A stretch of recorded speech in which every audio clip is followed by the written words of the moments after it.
పలాసలో road ప్రమాదంలో మృతి చెందిన దుబ్బా దానయ్య కుటుంబాన్ని బీసీవై పార్టీ రాష్ట్ర అధ్యక్షుడైన బోడే రామచంద్ర యాదవ్ పరామర్శించారు. పలాస కాశీబుగ్గ మున్సిపాలిటీ పరిధిలో సూతికొండలో బాధిత కుటుంబాన్ని కలిసి వారికి ధైర్యం చెప్పారు. కుటుంబానికి తక్షణ ఆర్థిక సహాయం అందిస్తామని, ఇళ్లు లేని ఆ కుటుంబానికి కొత్త ఇల్లు నిర్మించిస్తానని కూడా హామీ ఇచ్చారు.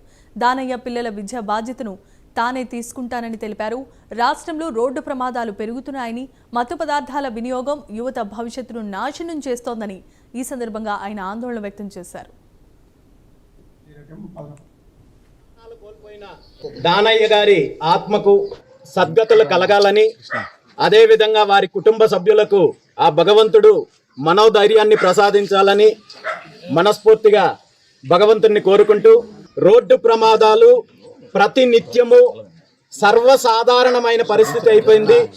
మరీ ముఖ్యంగా ఒక సెక్షన్ ఆఫ్ యూత్ డ్రగ్స్ వల్ల కావచ్చు, మరో రకంగా మారక ద్రవ్యాల వల్ల కావచ్చు, విచ్చలవిడిగా రోడ్ల మీదకొచ్చి ద్విచక్ర వాహనాలను నడుపుతూ సాధారణ ప్రజలను భయభ్రాంతులకు గురి చేసే ప్రయత్నం చేస్తుంటే, వీటిని నివారించాల్సిన ప్రభుత్వము, వీటిపైన చర్యలు తీసుకోవాల్సిన ప్రభుత్వము, డ్రగ్స్ ని అరికట్టాల్సిన ప్రభుత్వము ఇండైరెక్ట్ గా వీటిని ఎంకరేజ్ చేస్తూ ఈరోజు రాష్ట్ర వ్యాప్తంగా అనేక రకాలుగా అకారణంతో రోడ్డు ప్రమాదాలు జరిగి ఇలాంటి అమాయకులు ప్రాణాలు కోల్పోయే పరిస్థితి తీసుకురావడానికి ప్రధాన బాధ్యత రాష్ట్ర ప్రభుత్వానిదని తెలియజేస్తున్నాను. ప్రాణాలు కోల్పోయిన దానయ్య గారి ఆత్మకు సద్గతులు